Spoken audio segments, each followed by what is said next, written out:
welcome to my garden. I always like to thank everyone who has subscribed to my videos. Thank you so much because you're making my gardening to be possible. Thank you for joining to my channel and this garden community.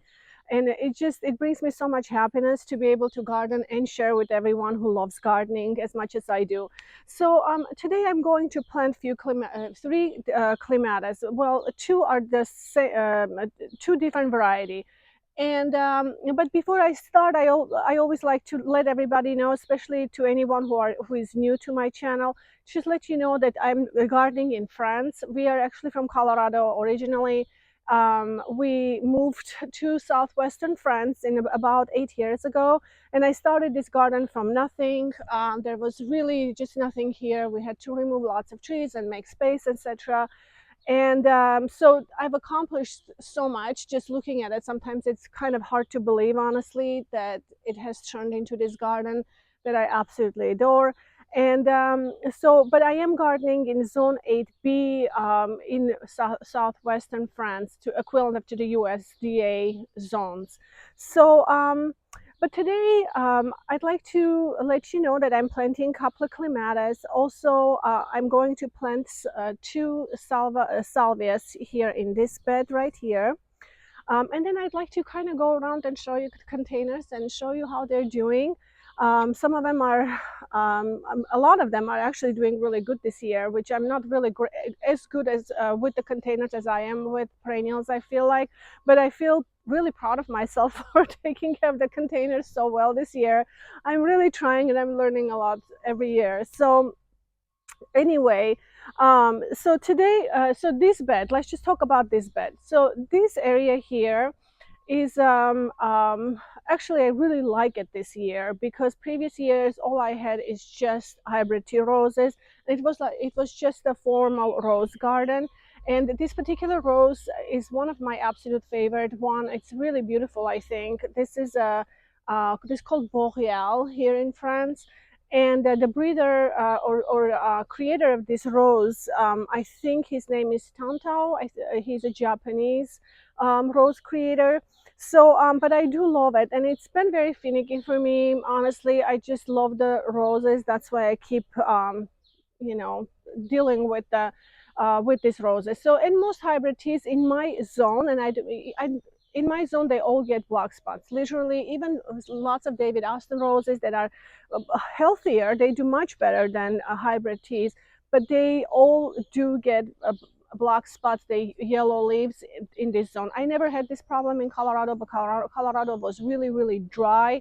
So here we do have a lot more moisture, a lot more humidity. So it is what it is. But you can see these roses suffered tremendously because we had lots of rain. We fortunately haven't really hit quite 100 yet, right, sweetie? We haven't even hit the 100 yet. We, I think, came close, maybe 96. Did we 96? But we didn't pass the 100, which is very fortunate for us. And then last 2 days we had lots of rain. So today is going to be warm. So I will probably start watering here soon, right after the video. But honestly, last week all I have done is just spend my time watering. And many of you guys know I water by hand, and it was very difficult last week, and I want to say that I absolutely love watering by hand, and I'm really fighting not to give up, because I always work in the garden, and just spending that morning watering and the evening, it's the only time I feel like I spend time with my plants, and I love my plants, and I go through each and every one of them. When I water, I check, and I love that time. But unfortunately, it's just been so tiring last week, because it was very hot. I spent literally all day in the sun just watering and watering. But it's been really nice to take a break these last 2 days since it rained. I started doing my housework and stuff, so it was really great. Today I'm energized back to the garden. Back to this bed, I got sidetracked very quickly. So I had these hybrid tea roses.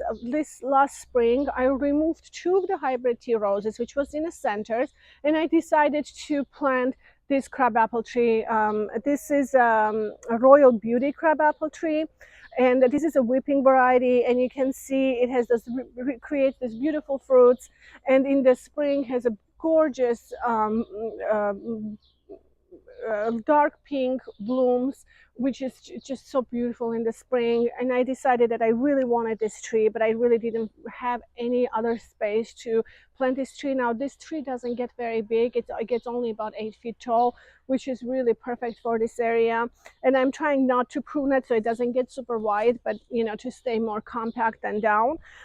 So here I also went ahead and planted some gladiolas, which this one after needs to be probably put in a vase anyway. I'm not going to pull it because I kind of like to just cut them and put them in a vase. It will start blooming because of the rain. It started falling. It needs to be staked. And then I planted liatris here last spring. Also, I planted a couple of dahlias. See, this one is starting to bloom. And then I have two other ones that are blooming. These are really, really pretty. And this area is very sunny spot, and I thought it would be really great for the dahlias because also this part here gets super dry because it gets the late afternoon hot sun. Also, you can see it's planted under this big tree where the roots are, I'm sure, are coming all the way here, and it definitely deprives them of quite a bit of a moisture. So this area I just keep giving water for whatever reason. I think it's the tree. But for most part, this is really has turned out really beautiful, colorful area.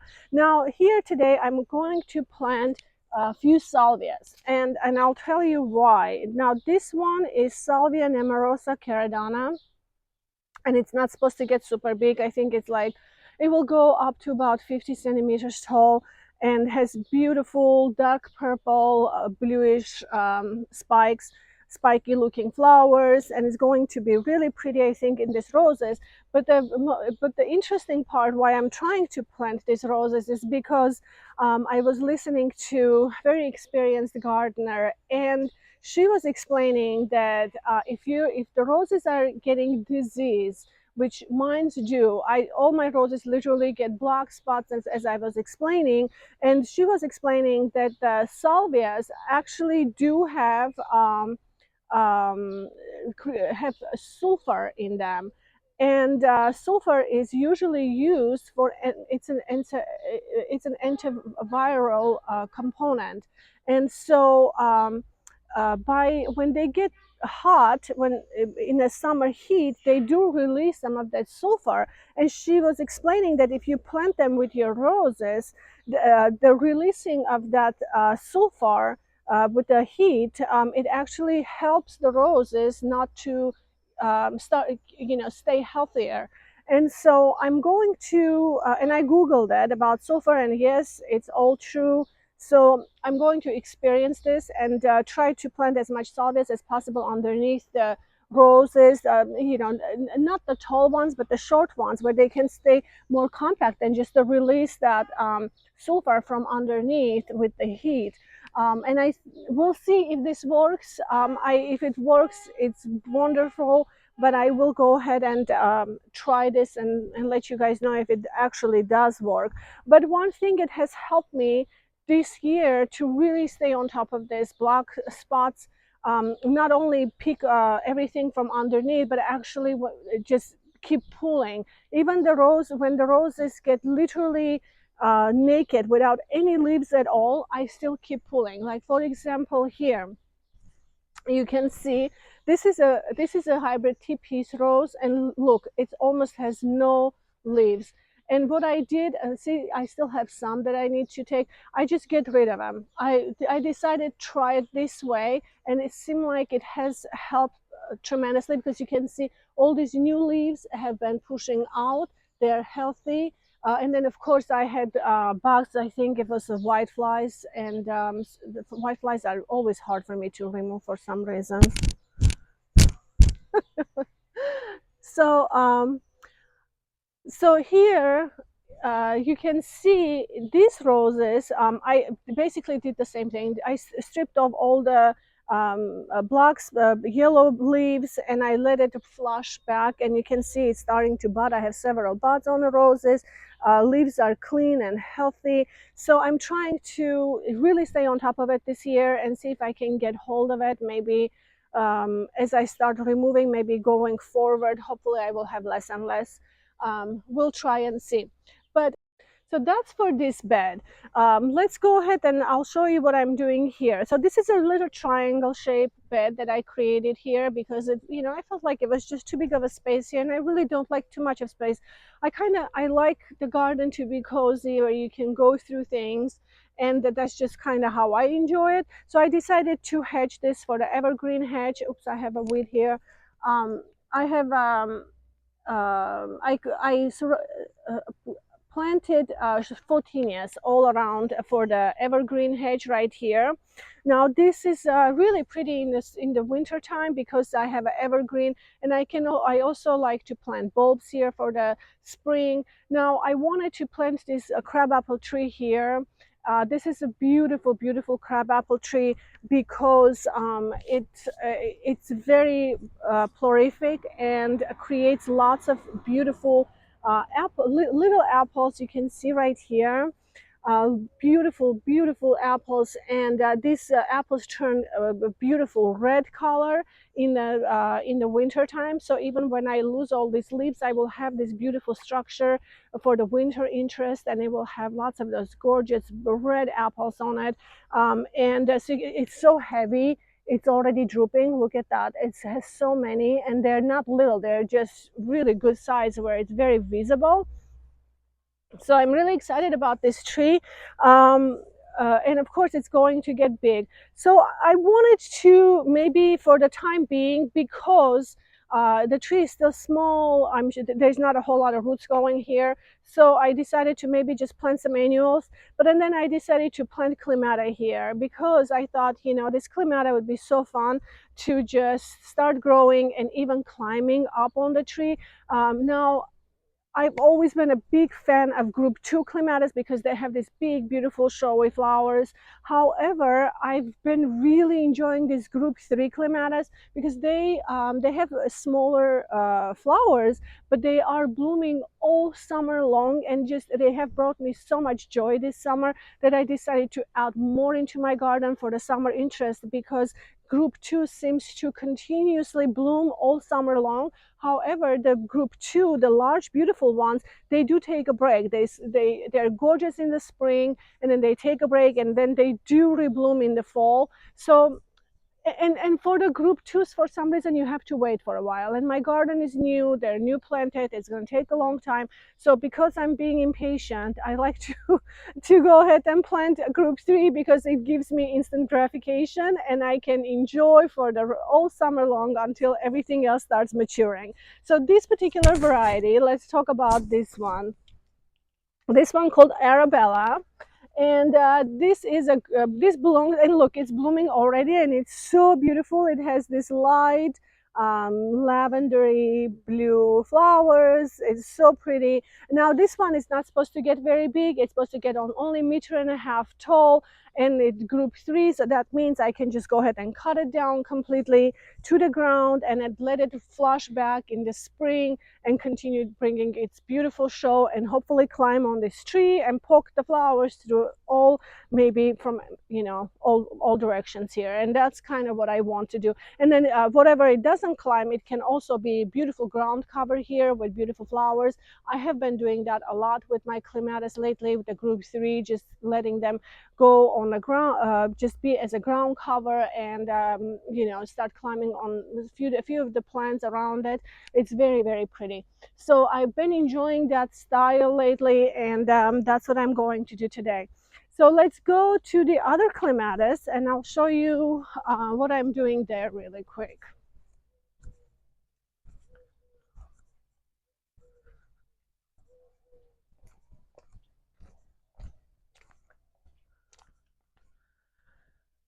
So I am going to plant 2 clematis here. Now this is the same variety clematis, and again these are the group 3 clematis.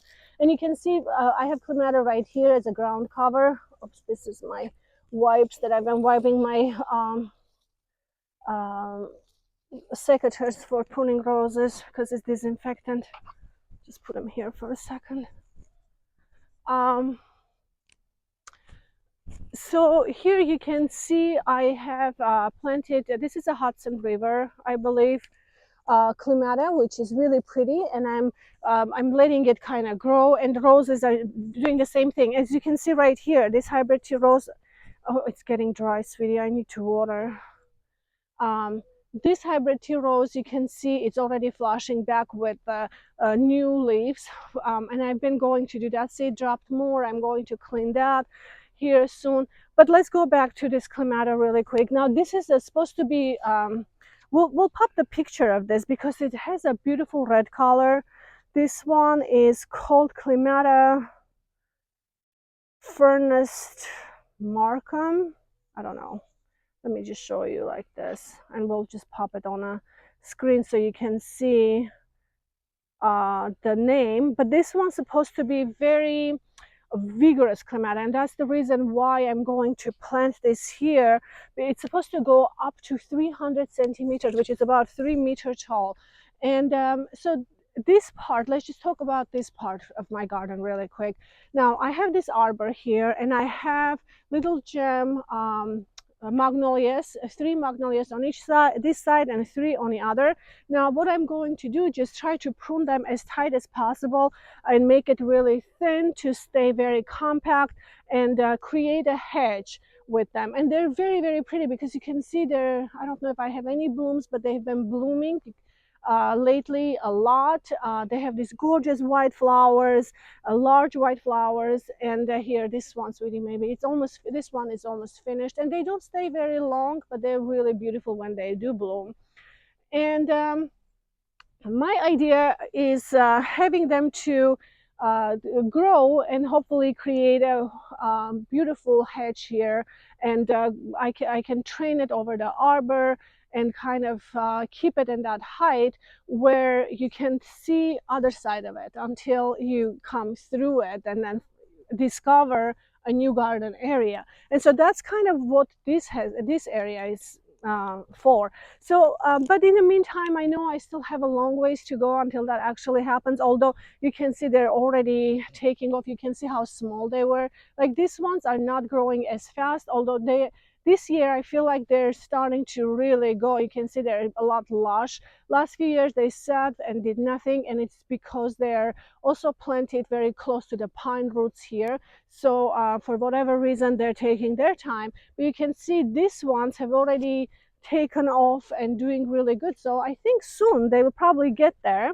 But in the meantime, I'd like to plant these clematis because even when I do create this hedge, because of the way the structure is on this magnolias, they're not going to be like boxwood. They're not going to be so tight where the clematis can still climb on them and hopefully bring out beautiful colors through the trees. I think that's going to be really pretty. And the good thing about it, this is a group 3, which I can completely cut down and then have it reflush again every spring. I don't have to prune it. I don't have to worry about that. So it's going, I think it's going to be fun. I'm going to experiment. I hope I don't regret it. But everything that we do in a garden is just an experiment. Try it and see if it works. So that's what I'm going to do. But really quick, before I start digging holes for them, let's go through and kind of look at the containers and see. Oh, this is a really pretty, this one I wanted to show you. It looks like it's just bloomed. This is a blue brulee hardy hibiscus. It's really, really pretty. And you can see I have some pretty roses here. See, I did the same thing with this rose. I removed all the yellow and black spots, and it's reflushing back. I think that's the way to go for me in this garden because I really do get lots of black spots here. So I've been really on top of it this year. It's looking much better. Roses are doing pretty good, except, you know, they do have some still I need to remove, but for most part you can see they're flashing back and doing really good. This climbing rose is starting to do well. Look at the Boscabel, David Aston Boscabel rose, has lots of flower buds. It's just looking so beautiful. It's still blooming, looking pretty. Um, this one is a David Aston Rose, Lady of Maggot, I think, and it did suffer. You can see right here. I need to remove. That's a new. But for the most part, you can see it's flashing back. I have flower buds, and it seems like they're starting to get a lot healthier as I continue to remove them. So here, let's just look at the containers. And I wanted to show you the clematis that we planted in these containers. They are blooming. They've bloomed literally the entire time, and they are so pretty. Look at that. They're so pretty, and I've enjoyed them so much, especially this particular one. This is astrospermum, and look at the flowers are so pretty, and they're now really starting to fill in and do well and just keep popping through. The colors are so beautiful with this clematis, I think. And this clematis just bloomed and bloomed. I did had it last night a little bit. It was so nice. It was so peaceful to just hang, stay in the garden, not have to water. It was cool, and I just started deadheading. So it's looking really lovely, and you can see it's just keep flushing new shoots with the new blooms. So it's looking really pretty. This container, oh my goodness, this needs to be tamed. Look at this. And part of me, I have let it go because I thought if I do arrangements in the summer, it would be really fun to just cut this, for example, and just place them in a vase with other flowers. It would be so pretty. And honestly, that's the reason why I kind of have been hesitating to completely prune it down. But for most part, jasmine, I mean, this jasmine has bloomed and bloomed this summer. This is a Tuscan sun jasmine. It smells really beautiful, and it has been keep blooming, and I love it. It's really great. And then underneath that, you can see I planted uh, verbena, which is really I do love this one. I'm not sure if this one is amethyst, because it wasn't labeled when I bought them. They need to be deadheaded again. Um, I'm not sure if it was amethyst, but it's really, this one is my absolute favorite one, I think. I absolutely love this one. And with geraniums, and geraniums, they all were supposed to be this color. I end up red. But you know what?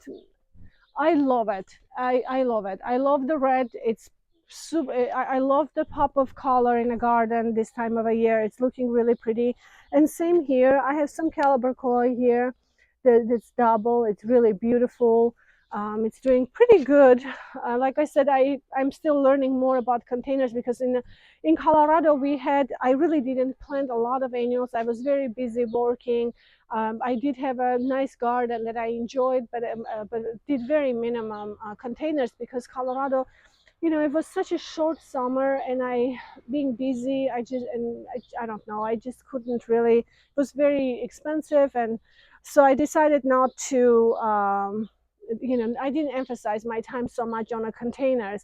But here in France, I have such a long summer. I mean, our season starts very early, and some of these geraniums even overwintered here. So for me, it's fun to have a long lasting containers. So this is doing really good. And then these baskets, I lost my sky vola.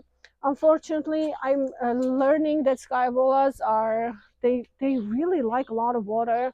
um, I did lose this one. This one is doing really good. I've been making sure that these guys get constant water, because if the minute they dry, they're done. I don't know. I'm still learning about them, but I've been able to take care of a few of them. I did lose this one, which I need to replace with something. But for most part, the angelonias are doing good. I just pruned them. Now they're trying to reflush more color. And then this begonia though has done so well. You can see, I think I should plant another one of those begonias on the other side, because I mean, it's been so hot. It's been a very sunny spot here, and yet they've done, I mean, you can see it's not even a burn on the leaves. They have done so well. They've taken sun so well. I'm very surprised. And same way in this container, they've done really well. So I'm very pleased with them. Also, this container, I wanted to show you this one. I absolutely love this one. I don't know the name of this begonia. I need to look up which variety this was when we bought them, but I love it so. This is so pretty. I have two here, and apparently they are they have a trailing habit. And then what I did is I decided to just dig out some of my creeping Jenny right from the ground. I planted with it last spring, and they looked pretty bad for a while because they were trying to root. And, I mean, they had little roots when I planted, but they were trying to acclimate and keep going, and now you can see they're already starting to fill in the container, and I love it with this blue. I think it looks really pretty this time. I love this combination this year. Okay, so let's go ahead and take a look at a couple other containers really quick, just because they're so pretty. This one I'm really pleased with. I look at this plumbago. So this plumbago, last year I had it as a centerpiece for the larger container up there in the center. It didn't do anything for me, and I think it's because it just didn't have enough sun. I believe it just didn't have enough sun to really bloom. Uh, but this year so what I did, I went ahead and basically took it out of the container. I placed it into another just container and overwintered it under our covered patio in the back, and just let it be in the winter time. We weren't even here because we went to the States for 2 years, for 2 months to visit with our family and stay there for Christmas. And So I came back, and they were alive. They were doing really good. And so I went ahead and replanted in the container this spring. And there's two of them. Actually, I could have just planted one, but they were so small. I didn't know if they were going to do anything. And now look at this. I mean, this is just so gorgeous. But I think I could probably just take one out and just leave one. That way it will not smother all the other plants around. So I do have another plan for other side to maybe get another container. And hopefully when I do that, I might take one of them out and transfer them into a different container. But for now, I'm enjoying it. I think it's really pretty. It's full. The plants will survive until until time for me to change that. So this is another thing, but this one is um you can see I have a mandevilla underneath, and I have also geraniums. So geraniums and mandevilla, and they still see the sun. They're still healthy. I'm not too worried until I am able to fix that part, hopefully soon. So let's go take a look at this large container here, and then I'll get back to planting. This climbing rose, this is the Eden. It's doing pretty good. I think it's doing pretty good. This one suffers the most. Right in the beginning of the time, it just suffers, drops all the leaves, and we did have lots of rain and cloudy weather. Sometimes when you have that kind of environment, I mean, that just happens, and I'm learning to live with it and just learning to how to deal with it, basically. But this turned out really nice. I love it. I think this is a Purple Heart, and Purple Heart, I don't know why it's been so vigorous. Of course I have been fertilizing too, but it has been so vigorous. So I have been coming and keep cutting, and actually I have lots of cuttings inside, because I've been trying to propagate and maybe just spread more other areas of the garden, because they do overwinter for me and they come back every year. And then in between I have these beautiful verbenas. You can see how beautiful they are. And finally they're starting to come to their own. Sweetie, maybe you can show this right here. This is really pretty, I think. So it's starting to really poke through the colors, starting to fill in, which is really beautiful. And then I do have, I planted cleomes here. If you guys remember, I planted cleomes and I planted angelonias. Also, two of the Salvia amistad, and quickly realized that the entire foliage was so heavy. Immediately they took off very quickly because I had fertilizer. So I decided I need to edit the entire container. So I went ahead, removed one of the salvias and planted somewhere else. I took out the cleomes because cleomes were just beautiful. I think but one is so big. I've never planted cleome before. For me, it was the first time. And now I know how to deal with them, but they have lots of foliage, and they are, I mean, they're huge. So what I did, I removed the cleomes, and then I brought in this beautiful coppery color osteospermums. And I decided, because I had them in a different container, and I thought, this could be really beautiful with the purple, and I think they are. Then also I left my angelonias here, and I keep pruning it to keep it more, to give them more sun. Of course, as you know, this side of my garden, it's literally blocks lots of the sun. I'm still waiting to get this part taken care of. Hopefully soon. Guys are really, really busy. Hopefully they will be here soon to get this done. But the minute we open more sun, the trees, and allow more sun here, hopefully this container will be in much better place. But for most part, I think the container is beautiful. It has come together really well. Like, see this, even right here, sweetie, it's starting to come, to poke all the beautiful color. And I like the colors. I think the colors look really beautiful together. And then the new thing in this area, I'm trying to plant hydrangeas. I'm really missing hydrangeas. I did move my hydrangeas because it was more sunny when we cut all our large trees, and changed the environment. So, but I'm realizing they actually can take a lot more sun than I think. And they have, so this is a new hydrangea here, but I think I'm going to probably plant two more. I'm going to remove this Japanese spindle, probably other parts of my garden. As we go on, I might plant just the smaller varieties where they don't get super big. So, and I think it would be really pretty here. So that's what's going on in the garden. I think I'll go ahead and start planting my the clematis, but first I need to get to watering really quick. Need to go ahead and get this watering done because it's starting to dry, and then I'll get back to the planting. Okay, so I just finished planting my last clematis. We'll go and check the other two out. It took me a little bit to get everything watered because it's getting really hot, and I've been in the hot sun for a while trying to get everything done. So here I planted two of my salvias. Actually, it was four of them. Two of them I planted a couple of days ago, and then I left two so I can plant with you guys. Sorry we didn't catch all the planting part of it, but it's really hot, and it took me a while to get through the watering the garden, and then anyway, we finished planting. But for the most part, I didn't do anything special on planting clematis. Just make sure that you plant the clematis nice and deep. I placed some fertilizer inside of the hole along with some mycorrhizal fungi to help the roots to develop really quick. And then clematis also like to be fed quite a bit, so I just usually in the summertime, especially the group 3, because it's supposed to produce lots of blooms for the summer, I usually just go ahead and place some granules of the fertilizer inside of the hole.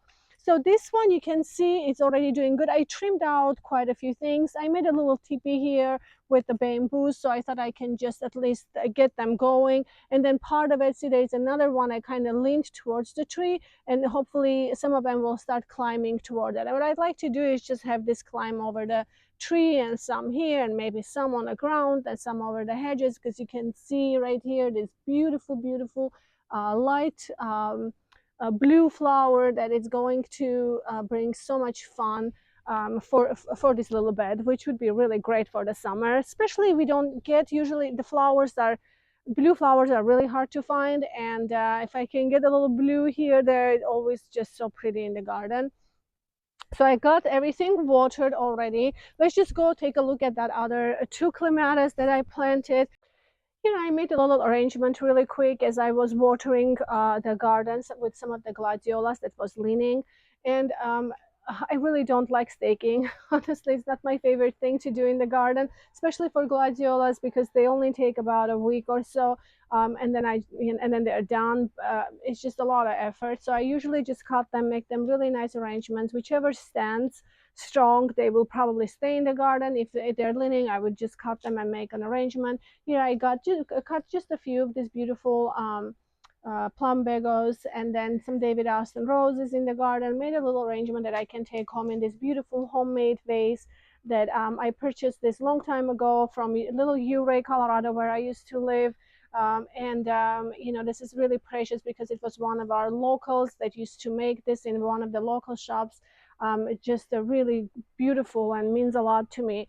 So anyway, let's go and take a look at those quick clematis that I planted here. I'm really excited about this. I think that's going to be really, really fun to have this clematis grow over this arch. And here you can see I planted on each side of the arbor those gorgeous clematis. I think they will just take off, at least for the time being. They will give a really nice, hopefully, flower show here, and then eventually, as the magnolia trees start creating this arch, they will still come around and poke through and climb over the trees, which will still make really, really pretty show in the summertime. Well, and then maybe I should show you this. So I went ahead and started repainting my pergola. It's been taking a lot of my time. I've been really busy, but I decided to go ahead and paint block. And I knew that probably block would have been better in the first place, but then I got scared a little bit because I thought maybe it's not going to be good. And then the other pergola I painted block, and I really, really liked that, and keep looking at this, and I decided to go ahead and change the color. So this is another project that I'm working on. Hopefully I can progress into this project, but for most part garden is doing pretty good. I'm excited to get everything into the ground. Hope you guys enjoyed this video. Please message me. I love hearing from all of you guys. I love listening, reading all your messages. Most of you I already know by name. It's really, really fun. I love it, and this is the whole great thing about gardening, to stay connected with everybody that has passion for gardening. So don't forget to subscribe to my videos. I really do appreciate everyone who has subscribed. Have a wonderful day or week, and I will see you in my next video. Bye bye.